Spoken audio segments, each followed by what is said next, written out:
Hi friends, welcome back to smart Rajeshwari kitchen. ఎలా ఉన్నారు friends? అందరూ బాగున్నారా? ఈరోజు మన ఇంటి రెసిపీ అటుకుల పులిహోర అండి. చూడండి ఎంత ఎమ్మీగా ఉందో.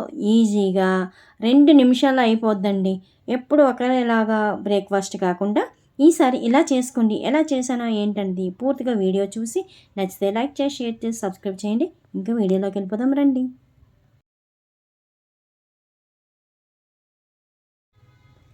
ముందుగా 1 కప్పు అటుకులు తీసుకుందామండి.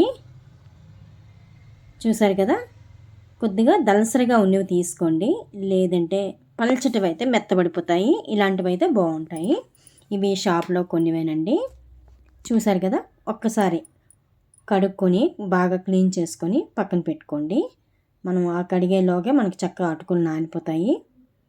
ఇప్పుడు స్టవ్ వెలిగించి కళాయి పెట్టి అందులోనే కొద్దిగా మినపప్పు, కొద్దిగా శనగపప్పు, అలాగే కొద్దిగా వేరుశనగ గుళ్ళు, శనగ పలుకులు వేసుకొని దోరగా వేయించుకోవాలి.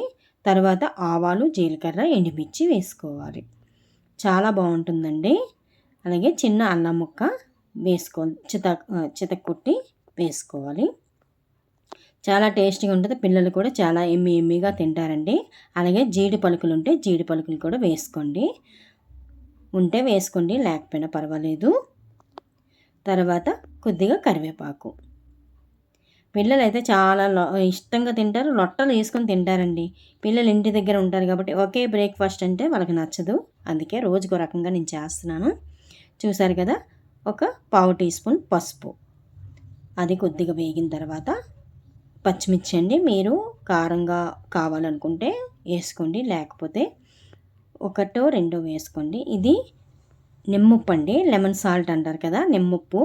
నిమ్మకాయ ఉంటే 1 పిండుకోండి, లేదంటే ఇలా నిమ్మప్పు ఉంటే నిమ్మప్పుతోటి కొద్దిగా వాటర్ వేసుకోండి.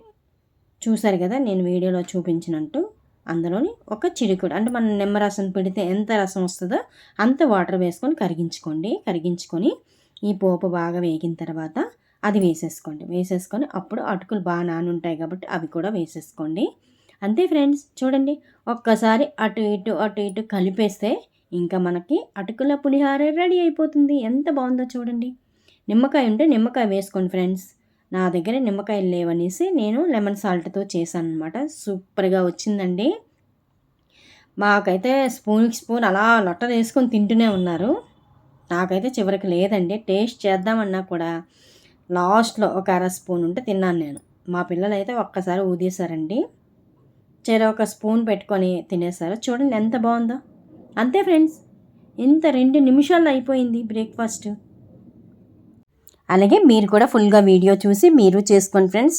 మీకు ఎలా వచ్చిందో కామెంట్ చేయండి. Thank you for watching. మళ్ళీ మంచి వీడియోతో వస్తా ఫ్రెండ్స్. బాయ్.